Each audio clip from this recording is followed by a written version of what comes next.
BPL এর দলগুলো নিয়ে আয়োজিত অনূর্ধ্ব-18 ফুটবল লিগকে সফল বলছে বাফুফে।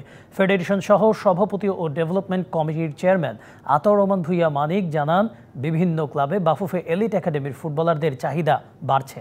ভবিষ্যতে বয়সভিত্তিক লিগের পরিসর বাড়ানো হবে।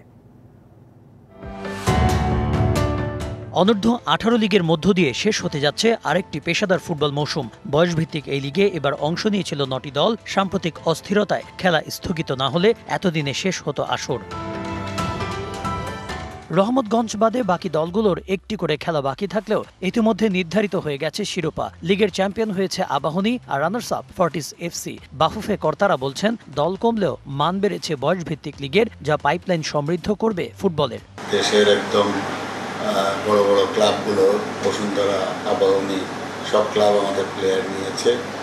এবং এবার যে আন্ডার 18 যে টুর্নামেন্টটা হলো, এখানে কিন্তু আমাদের অনেক প্লেয়ার খেলেছে এবং তারা খুব ভালো করেছে। তো আমাদের যে টার্গেট, সেটা আমরা চাই যে আমাদের প্লেয়ারটা দিন দিন এজ লেভেল বাড়তে বাড়তে এরা কিন্তু পূর্ণাঙ্গ প্লেয়ার হিসাবে আসবে জাতীয় দলে। ঢালাইয়ে দৃঢ়তা, নির্মাণে নিশ্চয়তা। প্রিমিয়ার সিমেন্ট, ঢালাইয়ের রাজা। লিগে বেশিরভাগ দলেই খেলেছে বাফুফের এলিট একাডেমির ফুটবলাররা।